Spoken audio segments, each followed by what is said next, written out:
to bring you all the latest from what is looking like a war that is escalating quite dramatically and quite quickly. What happens next? Is it going to come down to numbers? Is it going to come down to money? Is it going to come down to whether other people join the theatre of conflict? There is so much to talk about today.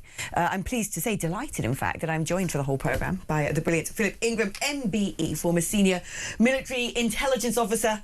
Well, I did say to Ted yesterday, if Big Phil's not in that seat, there's going to be a reckoning between us. Why? Is there something going on? I think there might be, and I think he might be the perfect person to help me are we examining sort of sub-Saharan wheat prices compared to this year and what's happened over the last 10 years and the effect of climate change? Exactly. That is 100% what we're doing. Net zero, the lot of it. Where do we begin? I mean, there is so much emerging all the time out of this. I suppose the big top line that's being carried across various newspapers today is the outburst by Donald Trump against UK Prime Minister Sir Keir Starmer, saying, well, it's quite clear, we're not dealing with Churchill here. Yep. What is your take on all of this? What is Starmer doing? Is he making the right decision? Is this perilous? What is Starmer doing? I don't think anyone knows what Starmer's doing. I'm not a great Donald Trump supporter, but the sentiments of what he said are 100% accurate. There's the relationship that there is between the United States and the United Kingdom, and we talk about this special relationship. That's a special intelligence relationship. The political bit is what commentators put on top of it. But it is quite important. And whilst you may disagree with what your mate, your best mate for the whole of your life, who you've supported and they've supported you through everything, is going off and doing at that moment in time, but it doesn't stop you providing the support that they might need, and therefore you can whisper in their ear and say, hey, maybe you do it this way, you do it that way. Starmer's cutting that off, and he's cutting that off for no good reason whatsoever, because for reasons I can't talk, the UK will be directly and will have supported directly US actions into Iran before the bombing happened, and by virtue of the fact that we share assets and we share networks, and it's a convoluted interconnection. By virtue of the fact that we've been so closely linked for so many years, and we'll have known what's going on. So standing up in front of Parliament and saying, I'm not giving direct support, he's wrong. And therefore, the use of our air bases... He's lying. He is lying. The use of our air bases, and yes, there are air bases, we own the geography and all the rest of it, but we've allowed the US to operate from there for many, many years, and including the Diego Garcia in the Chagos Islands. We know how critical that is to the United States. There's nothing to stop us turning around and saying, yes, you can use your bases for what it is that you're going to do. We understand your interpretation of international law, because it's your interpretation that you're using to do this. We disagree with that, so we're not going to directly support you with active military action in doing that, but hey, feel free to continue to use that. And by the way, if we think that you're overstepping the mark, we will come and tell you. We've lost the ability to do that by just saying no, and then he changes his mind, because British interests get British sovereign territory and British citizens get attacked at the sovereign base areas in Cyprus. He's flip-flopping left, right and centre over a thing that he shouldn't be doing. And why is he doing it? Because he's trying to balance off his domestic politics and keeping his Labour backbenchers on side after the disaster of the by-election, the upcoming disaster is going to be in the local elections, how many hundreds of U-turns as he had to do now on policies, right, because people turn around. He's trying to balance that off and stopping there being more reaction on his backbenchers, where little fiefdoms come together and start attacking him and destroy his government from the inside. But he's using international politics to do it. It's disgusting. It's the worst sort of leadership that you can get. Well, talking about being called out for the worst sort of leadership, let's have a look at what Donald Trump had to say about Sir Keir Starmer. But this is not the age of Churchill. I will say the UK has been very, very uncooperative with that stupid island that they have, that they gave away and took a 100-year lease, having to do with perhaps indigenous people claiming the island that never even saw the island before. What's that all about? They ruin relationships. It's a shame. It's and that country, UK, and I love that country. I love it. My mother was born there. I love it. The UK, what they're doing with energy and what they're doing with immigration is horrible. The energy is through the roof, the highest in the world. And the immigration is, I mean, you know, look, you have places where in the UK, you have a terrible mayor of London, terrible, he's an incompetent guy. But you have Sharia courts. You don't have Sharia courts. You don't want Sharia courts. You have Sharia courts adjudicating law. So it's very simple. Immigration, very importantly, immigration and energy.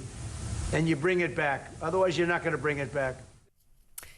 Yeah, interesting remarks there. And actually, I want to put to one side right now the connection here between immigration and perhaps the decisions that Sir Keir Starmer has taken, because we've just had some latest breaking news.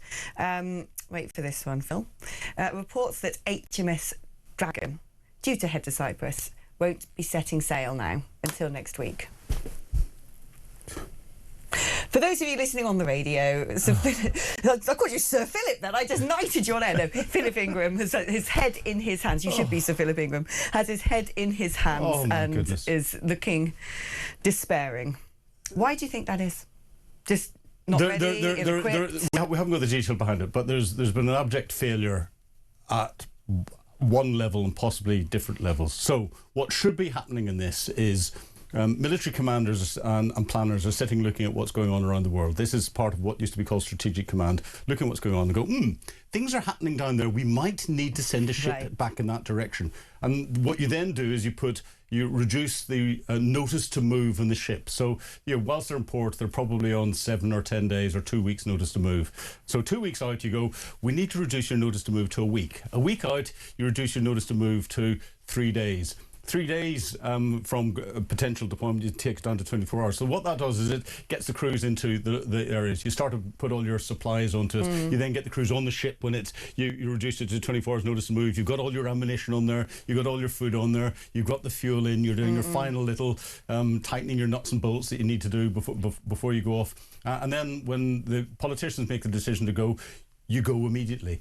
Yeah. If that notice to move hasn't been reduced, that's a military failure. If the politicians have stopped the military from doing that, then that's a political failure. If the planning hasn't happened to do that, it's a military failure. And if the politicians hadn't insisted on getting ready for that, then it's a political planning failure. Or it could be the military have got everything ready and everything is sitting there and the government is just saying, just hang on a minute. If that's doing it, that's an abrogation of duty by our politicians. And that is shockingly bad. What has utterly astonished me in all of this is we saw America moving its assets into the seas and oceans in the region. We saw them making sure they were surrounding Iran with kinetic capabilities. And for weeks, we've had the disgusting, vile, bloodthirsty oppression of the Iranian people, and Donald Trump saying, don't worry, I'll come. And all the commentary out here, like, why isn't he doing anything? Why is he not bombing Iran? And so this dragged on for weeks. People saying, well, he said he was going to. And I remember them all using the word taco. Oh, all the smug leftist legacy media presenters and commenters. Oh, taco. Oh, he's bailed on it again. Then all of a sudden when he does something, like, oh my God, I can't believe he's doing that. And but we knew. We knew that this was coming. It was so patently obvious at some point. Yeah. Israel and the US were going to strike Iran. We knew that. And we know that the UK and the US have various military bases, land, sea and air, all around that area. And so to me it would appear, I know we've only got 3 out of 6 warships like able to even go anywhere, which in itself is horrifying. But the fact that after the event, we've had to have France, for crying out loud, and Greece rush to protect Cyprus, because Cyprus is saying, like, hey, we're now getting attacked, come on. And we, in theory, should have the bigger military, the better military. We're a naval empire. Yeah. And the fact that after the event, after pressure and public humiliation from America, Starmer's gone, OK, I'll send a ship then. And it turns out, well, it's going to take a while to get there. And then it's like, well, we can't send it yet. Yeah. You suddenly realise how undefended Britain is and how exposed our airmen, our servicemen and women in Akrotiri are. Well, and in other parts of the Middle East.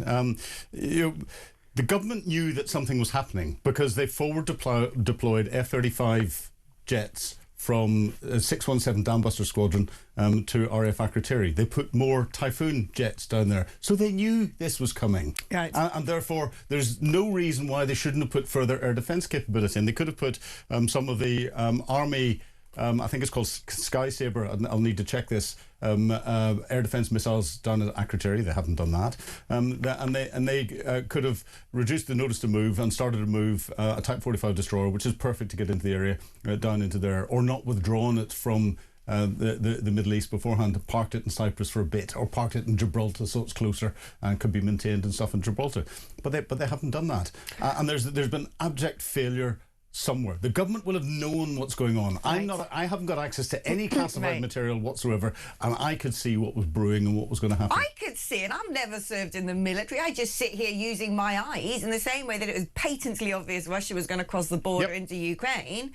It was patently obvious that this offensive was going to take place. If the people were publicly talking about it, Donald Trump was saying, we're going to do something. Iran, be careful, we're going to come and get you. It was being said. All the assets were in place. We knew. And we'll have known that Iran will have bitten back. And we know that they've got proxies all over the region, and we know that Cyprus will have been a target. Now, the Greek ships and the French ships are there to protect Cyprus as a sovereign territory, because Cyprus is part of the EU. So this is the EU stepping up. It's a pity that the UK can't step up now that we're independent of the EU. It just happens to be that on Cyprus there are sovereign base areas that are British sovereign territory that we are responsible for looking after. Now, the EU umbrella that's going to put over it is now looking after British sovereign territory. This is not what we voted for in Brexit. It's we're in a pickle. There's all sorts of questions that need to be asked, but before we go to break, I just want to come back to you on what you had said earlier about the interrelation between US and UK capabilities that exist, where, you know, this idea that Starmer said, we're not involved, we didn't know, it doesn't ring true. No, it doesn't ring true. I'm sorry, there's activities going on around the world where we are so closely linked in what's going on. We know just about everything of what each other's doing. There are certain areas where you compartmentalise and you don't let them have access. We didn't let the Americans have access to our intelligence and what we're doing operationally in Northern Ireland, because this was domestic. But when you've got something on a global scale, like has been happening in the Middle East, especially when you've got negotiations going on, the details from those negotiations, the nuclear negotiations, will have been briefed out at highly classified levels in through the intelligence agencies. There's no way could Starmer not know what was going to happen. It's not the first time information's come from the intelligence agencies, and Starmer seems to have decided to act in a way one would imagine contrary to their suggestions.